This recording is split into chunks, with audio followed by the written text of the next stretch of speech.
दास्तान इश्क की भाग 12। अब तक आपने पढ़ा देवेंद्र जी, शीतल, वीर प्रताप जी और रूपाली चार धाम की यात्रा के लिए चले जाते हैं।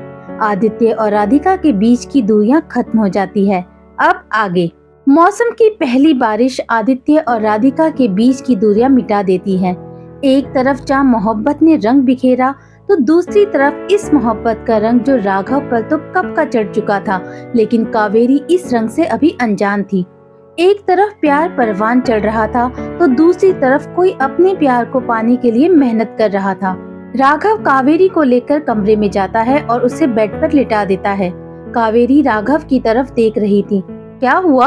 राघव ने पूछा। कुछ नहीं, मैं ठीक हूँ, कावेरी ने कहा। दवा दूं?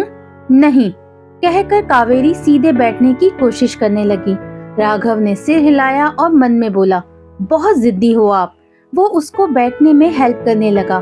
राघव कावेरी के बहुत पास था। कावेरी को कुछ अजीब सा महसूस हो रहा था, लेकिन क्या वो ये समझ नहीं पा रही थी। मैं कॉफी बनाने जा रहा हूँ, आप लेंगी? मैं भी चलती हूँ। अभी तो लगी हुई थी आपके, अब ठीक हो गई? नहीं, ठीक तो नहीं, लेकिन मैं अकेले यहाँ क्या करूँगी? राधिका भी नहीं है, पता नहीं कहाँ चली गई। ठीक है चले, लेकिन वहाँ चुपचाप बैठी रहना। कावेरी ने कहा। राघव ने उसे अपना हाथ दिया तो कावेरी ने उसका हाथ पकड़ लिया। दोनों किचन में पहुँचे। राघव ने डाइनिंग टेबल से चेयर निकालकर उसे किचन में रखा और कावेरी को उस पर बिठा दिया। राघव ने कॉफी बनानी शुरू की।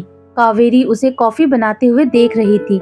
आज कावेरी ने पहली बार राघव को इतनी करीब से देखा था। राघव ने कावेरी की तरफ देखा तो उसने अपनी निगाह हटा ली और दूसरी तरफ देखने लगी। कॉफी बन गई तो राघव ने कावेरी को मुस्कुराकर कॉफी दी। कावेरी ने एक सिप लिया और बोली, बहुत अच्छी बनी है, लेकिन मैं ज्यादा अच्छी बनाती हूँ कॉफी। राघव उसके पास आया। उसने अपने दोनों हाथ कुर्सी के दोनों तरफ रखे। कावेरी थोड़ा पीछे हो गई। नेक्स्ट टाइम आप बना देना, राघव ने उसके ऊपर झुकते हुए कहा तो कावेरी थोड़ा पीछे हो गई। राघव मुस्कुराया और पीछे हटकर अपनी कॉफी पीने लगा। कॉफी पीकर राघव ने कावेरी को कमरे तक छोड़ा और अपने कमरे में चला गया। कावेरी ने देखा अभी तक राधिका कमरे में नहीं आई है। उसने कुछ सोचा और मुस्कुराकर बेड पर लेट गई और सो गई। अगली सुबह आदित्य के कमरे में पर्दों से आती रोशनी जब राधिका की आंख पर पड़ी तो उसकी आंख खुल गई।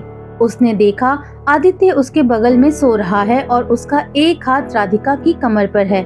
राधिका ने धीरे से उसका हाथ हटाया तो आदित्य ने नींद में ही कहा, राधिका हिलो मत ना, मेरी नींद टूट जाएगी।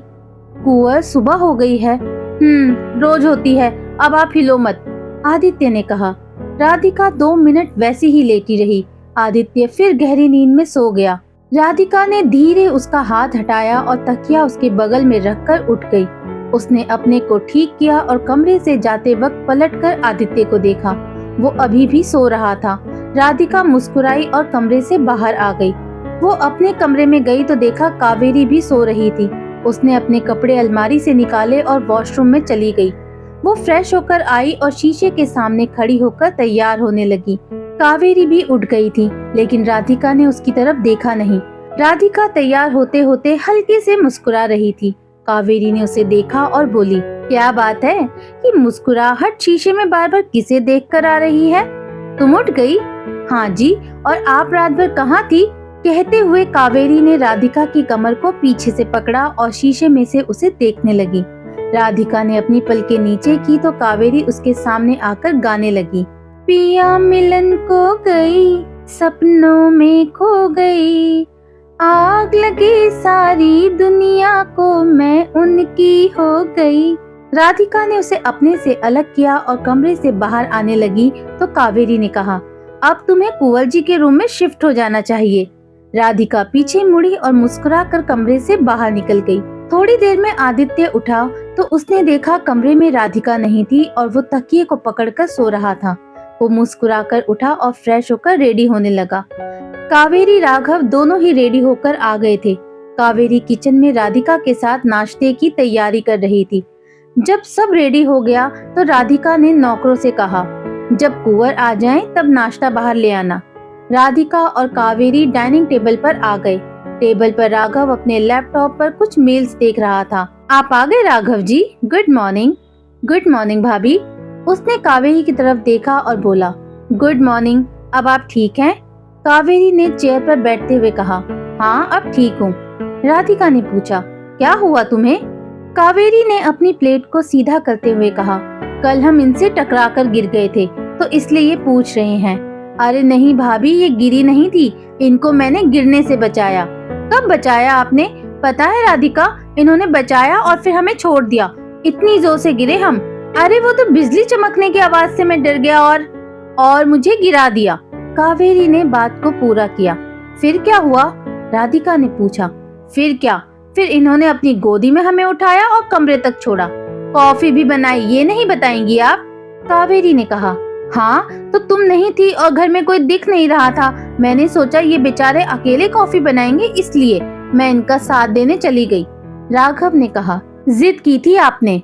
राधिका बैठी हुई दोनों की बहस का मजा ले रही थी। तभी आदित्य रेडी होकर कमरे से बाहर आ गया। उसने देखा राघव और कावेरी किसी बात पर बहस कर रहे हैं और राधिका मुस्कुराकर दोनों को देख रही है। एक पल को आदित्य की नजर राधिका पर ठहर सी गई। आज राधिका ने रेड कलर की साड़ी पहनी हुई थी, आंखों में काजल, मांग में सिंदूर, हाथों में चूड़ियां। राधिका की नजर जब आदित्य पर गई तो उसकी नजर झुक गई। आदित्य राधिका के पास वाली चेयर पर बैठ गया। आदित्य टेबल के पास आया और बोला, अरे क्या हुआ? ये आप दोनों सुबह सुबह किस बात पर बहस कर रहे हैं? आदित्य की बात पर दोनों चुप हो गए। कुछ नहीं, आप बैठे, ये हम आपको नाश्ता करते करते बताएंगे, राधिका ने कहा और नौकरों को नाश्ता लाने को बोला। अरे वाह, आलू पराठा और दही, वाह भाभी, आज तो मजा आ गया। आदि तुम्हें बहुत पसंद है ना? राघव ने अपनी प्लेट में पराठा लेते हुए कहा। हाँ, आदित्य ने कहा। उसने राधिका की तरफ देखा, मुस्कुराया और प्लेट में लेकर पराठा खाने लगा। वैसे कुंवर जी, राधिका कल रात मेरे रूम में नहीं थी, आपको पता है कहाँ थी? उसने अपनी आईब्रो उठाते हुए पूछा।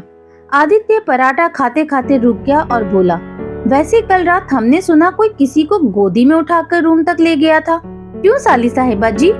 कावेरी उसकी इस बात पर झेप गई और नीचे देखने लगी। क्या कुंवर जी, आप भी ना? साली साहिबा, ये मेरा घर है, एक पत्ता भी हिलता है ना तो पता चलता है मुझे। कावेरी ने कहा और नाश्ता करने लगी। आदि, थोड़ा टाइम निकाल जरा, ऑफिस अकाउंट्स देख लेना, मेरा अकाउंटेंट छुट्टी पर है, राघव ने कहा। आज तो टाइम नहीं मिलेगा, फिर भी मैं कोशिश करूंगा। कोई परेशानी नहीं हो तो आपकी हेल्प कावेरी कर देगी, राधिका ने कहा। कावेरी जी, लेकिन ये कैसे? बस कर देगी, चाहे आप टेस्ट लेकर देख लीजिए, राधिका ने कहा। राघव ने आदित्य की तरफ देखा। आदित्य ने हाँ में सिर हिलाया। ठीक है, फिर अगर भाभी कह रही हैं तो ले लेते हैं टेस्ट इनका। अगर आप रेडी हैं तो चले हमारे साथ। कावेरी ने मुस्कुराकर राधिका की तरफ देखा। राधिका भी उसे देखकर मुस्कुरा दी। चलिए, मैं रेडी हूँ, बस फोन ले लूँ अपना। कावेरी अपना फोन लेने रूम में चली गई। कावेरी राघव के साथ उसके ऑफिस चली गई। उन दोनों के जाने के बाद आदित्य ने राधिका से कहा, क्या सच में अकाउंट्स देख लेंगी कावेरी? आपको हमारी बात पर भरोसा नहीं है?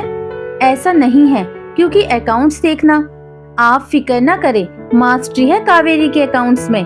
ठीक है, आप कहती है तो हम मान लेते हैं। बाकी रिपोर्ट राघव से मिलेगी शाम को। हम भी चलते हैं, बस थोड़ी देर का काम है, हम जल्दी आ जाएंगे। आप अपना ख्याल रखिए, राजीव घर पर ही है और बाकी सारे नौकर भी। भुवन हमारे साथ जा रहे हैं, हम आपसे शाम को मिलेंगे। जी, राधिका ने मुस्कुराते हुए कहा। आदित्य ने राजीव को बुलाया और बोला, आप यहीं रहना और नजर रखना। जी कुंवर, राजीव ने कहा। आदित्य राधिका को बाय करके चला गया। राघव कावेरी को लेकर ऑफिस आ गया था। उसने शर्मा जी को ऑफिस में बुलाया और कहा, ये मिस कावेरी हैं, ये आज से अकाउंट्स देखेंगी, आप इन्हें अमित की जगह दिखा दें। जी सर, शर्मा जी ने कहा और कावेरी को साथ लेकर कैबिन में चले गए। शर्मा जी ने कावेरी को कैबिन में ले जाकर काम के बारे में बताया और बाहर चले गए। कावेरी ने दोपहर तक सारे अकाउंट्स चेक किए और जो भी प्रॉब्लम थी राघव को जाकर बताई। राघव उसका काम देखकर काफी इम्प्रेस हुआ। उसने कावेरी की तारीफ की और बोला, मुझे आपका काम पसंद आया, आप हमारा ऑफिस ज्वाइन करेंगी? अच्छी सैलरी दूंगा मैं आपको और घर से पिक और ड्रॉप भी फ्री में। कावेरी ने कहा, ठीक है, पर सैलरी कितनी मिलेगी? राघव अपनी जगह से उठा और कावेरी के पास आकर बोला, आपकी क्या डिमांड है? कावेरी ने सोचा और बोली, यही कोई 20-25 लाख। राघव मुस्कुराया और बोला, ये क्या, बस इतनी ही? हमें तो लगा आप करोड़ तो लेंगी कम से कम। बहुत बातें हो गई राघव जी, अब घर चलें? कावेरी ने कहा। ठीक है चलिए। राघव ने शर्मा जी को बुलाया और पूछा कि और कोई मीटिंग है या कोई काम पेंडिंग तो नहीं है? नहीं सर, और आज तो अकाउंट्स का काम भी जो पेंडिंग था हो गया। ठीक है फिर हम चलते हैं। जी सर। राघव कावेरी के साथ ऑफिस के बाहर आ गया। दोनों गाड़ी में बैठे और घर के लिए निकल गए। दोनों घर पहुंचे तब तक आदित्य भी घर आ गया था और राधिका के साथ चाय पी रहा था। एक कप चाय हमें भी मिलेगी भाभी? राधिका ने देखा तो राघव और कावेरी आ गए थे। उसने कहा, बिल्कुल राघव जी। उसने दोनों को चाय दी और राघव से पूछा, राघव जी कैसा रहा? आज हमारी दोस्त ने आपकी मदद की या नहीं? अरे बहुत बढ़िया भाभी, इन्होंने तो दोपहर तक सारे अकाउंट्स चेक किए और बहुत हेल्प हो गई हमारी। हमने इनको जॉब ऑफर की है। ऑफिस से पिक भी इनको हम कर देंगे और घर तक ड्रॉप भी। अरे वाह, चलो ये तो अच्छी बात है। तो कावेरी क्या कहना है, जॉब करनी है ये? राधिका ने पूछा। सोच रही हूँ कर ही लेती हूँ। तो इस बात पर मुंह तो मीठा होना ही चाहिए ना, आदित्य ने कहा। अरे ले आना जरा। आदित्य ने एक नौकर को कुछ लाने के लिए बोला। वो नौकर एक छोटी सी मटकी ले आया और टेबल पर रख दी। रसगुल्ला? कुंवर जी आपको कैसे पता कि मुझे और राधिका को रसगुल्ला बहुत पसंद है? आदित्य ने राधिका की तरफ देखा और मुस्कुराकर कहा, बस ऐसे ही जान लिया, खाए ना, और बधाई आपको जॉब के लिए। कहकर आदित्य ने रसगुल्ले की मटकी उसकी तरफ कर दी। Thank you Kunwar ji. अगली सुबह भुवन कुछ औरतों को लेकर आया और राधिका से मिलवाया। ठाकुराइन, ये आपने कहा था तो हम इनको लेकर आए हैं, आप मिल लें और जिनको भी काम पर रखना हो रख ले। राधिका सबसे मिली, नाम पूछा और सबको काम पर रख लिया और समझाने लगी कि क्या क्या काम है। उनमें से एक जिसका नाम लाजवंती था, उसे अपने काम के लिए रख लिया। आशा करती हूँ दोस्तों कहानी का ये भाग आपको पसंद आया होगा। अगर पसंद आया है तो प्लीज मुझे कमेंट्स करके जरूर बताएं।